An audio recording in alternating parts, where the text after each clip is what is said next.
এবং যখন নির্বাচন আসে তখন দেখা যায় যারা উপজেলা হোক আর এমপি হোক আর স্থানীয় নির্বাচন হোক, ওনারা আসলে বলে এটা হাইওয়ে হয়ে যাবে, হাইওয়ে করে দেবো। পরবর্তীতে দেখা যায় কি উনি এই হাইওয়ের যে টাকাটা ফান্ডে আসে উনি এই টাকাটা নেওয়ার পিছনে জড়িত। এই 24 আগস্ট যারা প্রাণ দিছে তাদেরকে আমি স্মরণ করছি শ্রদ্ধার সাথে, কারণ তাদের কারণে আমরা নতুন রাষ্ট্র পাচ্ছি। আজকে ফেসিস্টরা নাই, কিন্তু এখন যাদের হাতে আছে দেশ, যারা প্রশাসনের যারা কর্মকর্তা, ওদের কাছে আমরা জিম্মি। আমরা কি ট্যাক্স বেট আমাদের হোল্ডিং ট্যাক্সগুলো দিই না? তো কেন আমি এই বৈষম্যের শিকার হব? আমরাও কি আন্দোলনে যাব না? আমরা এলা ক্ষয়ক্ষতি করছে যে আমার ঘর দুয়ার ফালাং কানোর উঠে পানি উঠি যায়, বিছনাপত্র সব বিজাল। বর্তমানে গড় টিকতাম পারছি না, মেম্বারের বাড়ি গিয়া থাকিয়ার ওলা অবস্থা।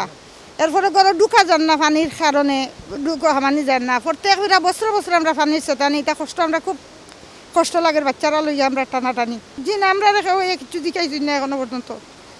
আমরা গড়ে এটা ক্ষতিগ্রস্ত, আমরা সব মালমাথা পানি নিচে যার কি গড় কুদিয়া নেট গিয়ে আমার গড় ফেলানির সম্ভাবনা আছে।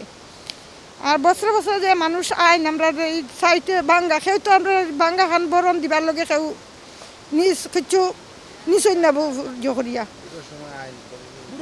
বুটের সময় সব আইন বুট নিতা, রাস্তাঘর ঠিক করিয়া দিবা, বাড়িঘর রাস্তাঘাট সব ঠিক করে দিবা। বুট শেষে আর আমরা খেউ দেখি না, আমরা এটা ঠিক করার দেবার মতো আয়ো তো হয় না। আমরা রে যে বুট দেখো আমরা রাস্তা উস্তা দেখাই, বাড়িঘর আমরা অসহায়, আমরা গরিব মানুষ। বন্যা বছর বছর আমরা ক্ষতিগ্রস্ত করে, আমরা রাস্তাঘাট ঠিক করে দিবার হয়ে যান, ঠিক করবা আর পরে আইন না। বন্যার পরিস্থিতি আপনারা চোখের সামনে দেখতে পাচ্ছেন। আর যে পরিস্থিতি আমাদের টিওনো মহোদয় এবং এসও মহোদয় দুইবার আসছেন, বাট ওনারা এলাকার মানুষ বা আমাদের প্রতিনিধি আছে কারোর সাথে আলাপ করে নাই। বা এটা তো আমরা এই এলাকার মানুষ, আমরাই বুঝতে পারি এই এলাকায় কী কাজ করলে আমরা বাঁচতে পারবো। ওনারা টিনো সাহেবের বাড়ি এখানে না, উনি বুঝতে পারবেন না, এখানে উনি নতুন আসছে। আমরা এই ঘটনা 2022 সাল থেকে প্রতি বছর এই আমরা সাফারার। এবং যখন নির্বাচন আসে তখন দেখা যায় যারা উপজেলা হোক আর এমপি হোক আর স্থানীয় নির্বাচন হোক, ওনারা আসলে বলে এটা হাইওয়ে হয়ে যাবে, হাইওয়ে করে দেবো। পরবর্তীতে দেখা যায় কি উনি এই হাইওয়ের যে টাকাটা ফান্ডে আসে উনি এই টাকাটা নেওয়ার পিছনে জড়িত। মানে যিনি রক্ষক, তখন তিনি যখন বক্ষক হয়ে যান তখন আমরা যাব কোথায়? আমাদের যাওয়ার আর জায়গা নাই। আমার মনে হয় আমরা এই দেশের নাগরিক না, নদীর পাড়ের লোক। আমরা বৈষম্যের শিকার। এই 24 আগস্ট যারা প্রাণ দিছে তাদেরকে আমি স্মরণ করছি শ্রদ্ধার সাথে, কারণ তাদের কারণে আমরা নতুন রাষ্ট্র পাচ্ছি। আজকে ফেসিস্টরা নাই, কিন্তু এখন যাদের হাতে আছে দেশ, যারা প্রশাসনের যারা কর্মকর্তা, ওদের কাছে আমরা জিম্মি। আমরা কি ট্যাক্স বেট আমাদের হোল্ডিং ট্যাক্সগুলো দিই না? তো কেন আমি এই বৈষম্যের শিকার হব? আমরাও কি আন্দোলনে যাব? ওনারা বলে দেন আমরা আন্দোলনে যাই। বাঙ্গিয়া এখন ও জায়গাটা বাঙ্গিয়া বারবার ভানিয়া কোনো মানুষ আয়, কোনো কাম কাজ করে না। ও আবদার অভিযার খাই লইয়া গেছে, কোনো কাম করছে না, বুঝছেন নি? আর ওলা অবস্থায় আমরা কামও জনগণে চাইলেও তারা কাম করাইতে পারে, কিন্তু সময় তো তারা কাম করে না। আয় আর দেখে দেয় এখনো বর্তমানে যেন আমি খারা আছি 8 থেকে 10টা ফ্যামিলি থারার।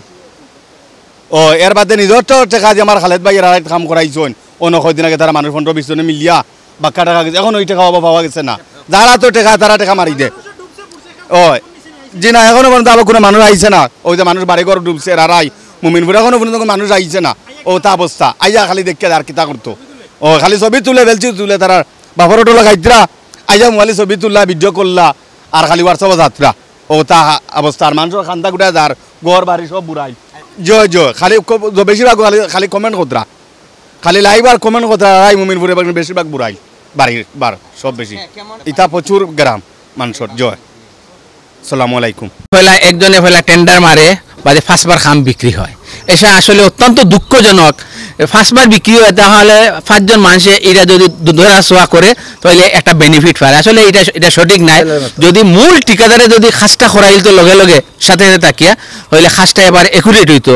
আর এমন সময় তারা টেন্ডার দেয় বর্ষা মৌসুম, কমপ্লিট বর্ষা মৌসুমের সময় দেয় টেন্ডার। এই সময় মাটি পাবে কোথায় ঠিকাদার, কাজটা হবে কিভাবে, এইটা তার আর মাথায় যেন আসে না। এই যে কমপ্লিট একটা সিজন গেছে, এই দুর্নীতির কি বিচার হওয়া উচিত? অবশ্যই বিচার হওয়া উচিত, অবশ্যই বিচার হওয়া উচিত। কারণ আমরা এই জন্য বিচার চাই রে ভাই।